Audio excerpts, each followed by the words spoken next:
Fé superficial e o conhecimento divino. É sobre isso que iremos falar hoje. Iremos fazer um encerramento do estudo que estamos fazendo do capítulo 2 do livro de João. Se você chegou hoje nesse vídeo e não tem visto os vídeos anteriores, você pode depois, depois de assistir esse, você pode olhar, tem uma playlist no nosso canal só sobre os estudos do livro de João. Você pode estar maratonando lá e com certeza vai acrescentar muito à sua fé. Hoje nós iremos falar do versículo 23 ao 25. Não vou ler cada um deles, você pode ler depois aí na sua casa, mas eu apenas quero falar em cima deles o que eles têm de aprendizado para cada um de nós. Esse capítulo ele termina com uma nota de cautela sobre os perigos da fé baseada apenas em sinais. É algo que é um momento que nos ensina o que diferencia a fé que se baseia apenas nos benefícios daqueles que têm a fé realmente por quem Jesus é. E é o que nós iremos aprender. No versículo 23, muitos, vendo os sinais que Jesus fazia, creram em seu nome. A fé deles era apenas baseada na emoção e milagres, né? É uma fé frágil. Essas pessoas, elas creram no nome de Cristo, mas a fé delas ainda não era uma fé de quem realmente conhecia a Cristo com profundidade. Nós vemos muito isso hoje em dia. Muitas pessoas que vão em igrejas procurando profecias, procurando milagres, mas não vão atrás, né, não vão nas igrejas procurando adorar a Cristo, procurando engrandecer o nome de Deus. Elas apenas estão atrás de benefício próprio, não para adorar. E nós sabemos que as bênçãos, elas correm atrás de nós. Quando nós fazemos a vontade de Deus, quando nós nos posicionamos diante de Deus, as bênçãos, elas vêm atrás de nós. Não precisa a gente ficar correndo atrás e ter uma fé apenas baseada por isso. Porque umas pessoas como essa, uma primeira dificuldade que vier, a fé já fica balançada e por muitas vezes pode ser que ela caia e nunca mais volte. E é um perigo isso. Vocês estão vendo que eu estou lendo aqui, estou me baseando num estudo que eu fiz, né, um PDF, depois, né, no final de todos esses estudos eu vou juntar e colocar em um livro só, e aí depois eu vou estar ofertando aí a vocês. Mas se vocês quiserem baixar esse capítulo hoje, né, se vocês quiserem saber ler esse PDF, depois pegar esse estudo, ficar lendo, esmiuçando, né, aquilo que o máximo que você puder puxar, né, para você entender, você pode estar baixando, vou deixar o link aí na descrição para que você possa ter esse estudo também em PDF, tá bom? Então, vamos para os versículos 24 ao 25. O que eles nos acrescentam, o que eles nos ensinam? Mas o mesmo Jesus não confiava neles, porque bem conhecia o que havia no homem. Jesus, nós sabemos, muitos aí já sabem, se você não lembra, vou estar te recordando, mas Jesus, ele conhece os nossos corações. Não adianta a gente querer enganar, querer chegar lá, não, eu vim aqui para adorar a Deus, eu vim aqui porque eu simplesmente quero prestar um culto, mas ele conhece o seu coração. Ele sabe atrás de que você está naquele lugar. Se é para se aparecer, se é para um benefício próprio, Jesus conhece os nossos corações. Jesus, ele sabia a diferença entre fé genuína, né, que é aquela que se submete ao seu senhorio, e a fé superficial, que é aquela que obedece a Cristo 100%. No vídeo anterior eu falei, obedecer é o abecedário do cristão. Então ele não se confiava a eles, porque os corações eram inconstantes. Então Jesus ele estava sondando o coração de cada uma daquelas pessoas que estavam lá. Elas se maravilhavam, ficavam felizes, mas ele sabia que os corações dela não estavam voltados para ele. Então Jesus ele já vai separando quem é quem. Pense nisso. Jesus, ele conhece você por dentro, ele conhece os seus motivos, as suas intenções. Busque a fé que não seja uma fé que não seja abalada, né? Que não seja apenas posicionada em sinais, mas uma fé que seja firmada, seja firmada no seu caráter e na sua palavra. Busca uma fé que seja apenas querendo estar com Cristo, uma fé que confia 100% naquilo que Deus ele tem para você, independente da situação que você esteja passando. Se é uma situação ruim, se é uma situação que te coloca à prova todos os dias, por que está acontecendo isso comigo, por que Deus autorizou isso acontecer, mas não pergunte se por quê, apenas para quê.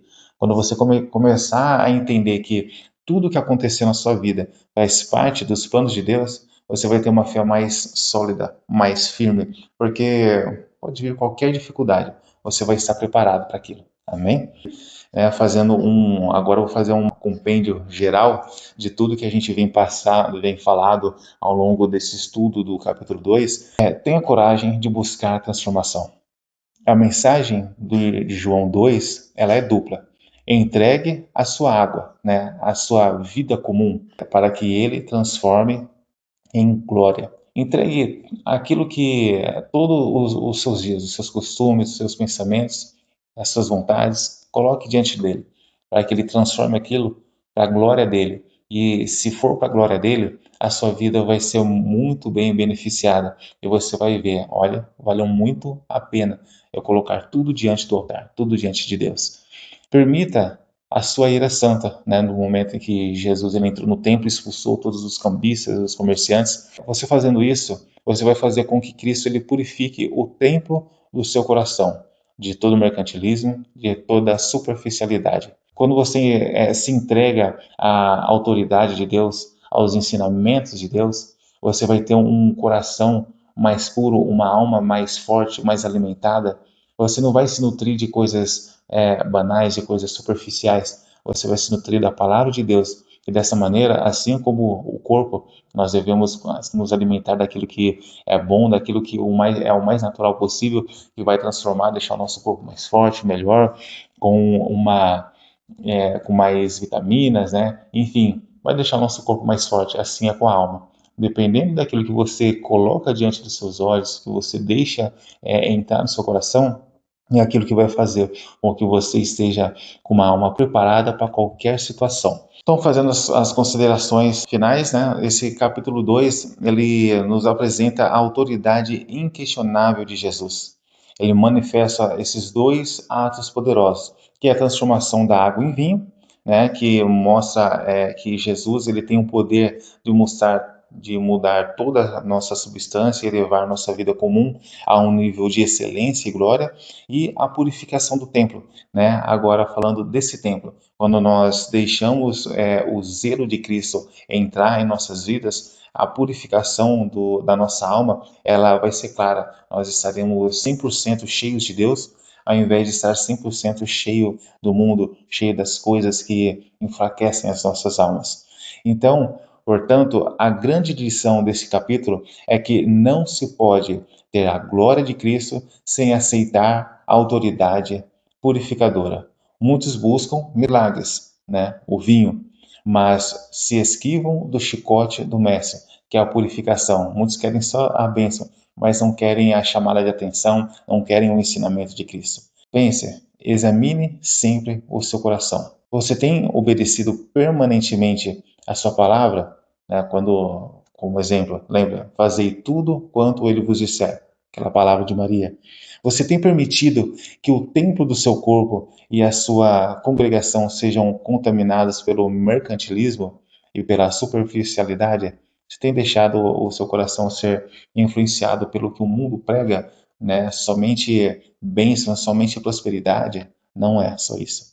A fé que agrada a Deus não é aquela baseada apenas em sinais, ela em maravilhas, mas aquela que confia na pessoa de Jesus e se submete ao seu poder para transformar e purificar. Entenda isso, que você coloque a sua fé 100% em Deus. Não deixe que a sua fé se baseie naquilo em que Deus ele pode fazer, naquilo que são as bênçãos. Como eu disse logo no início, as bênçãos elas nos acompanham, elas vêm atrás de nós. Que possamos estar 100% olhando para o nosso alvo, que é Cristo Jesus. Que obedeçamos tudo aquilo que está escrito na sua palavra. Que a gente não venha se ludibriar, né, ficar encantado com as coisas desse mundo, né? Às vezes é uma forma de você não precisa agir 100% como está na Bíblia. Você não precisa orar antes de dormir, você não precisa ficar orando constantemente, né, falando com Deus em espírito. Não, ele conhece o seu coração. Não. A Bíblia fala que nós devemos orar sem cessar. Isso é só um exemplo. Então, que possamos estar focados naquilo que Deus, naquilo que a palavra de Deus nos ensina. A maior profecia é essa, é a Bíblia. Se você lê a Bíblia, você vai ver a profecia mais genuína possível, que é a palavra de Deus falando aos nossos corações. Amém? Que a glória de Jesus brilhe em sua vida e santifique você por completo. Que essa palavra tenha falado ao seu coração e você tenha entendido. Se ficou alguma dúvida, deixe nos comentários que eu posso estar respondendo você ou até criando um vídeo explicativo sobre aquilo que ficou meio obscuro, né? E se você quiser, compartilhe essa palavra com mais e mais pessoas, aqueles que precisam ouvir um pouco mais, uma palavra mais madura de um ensinamento como esse. E não deixe de me seguir para que você possa estar acompanhando mais e mais palavras como essa. E assim que Deus possa estar acrescentando mais a sua fé. Amém? Que Deus continue te abençoando e até a próxima.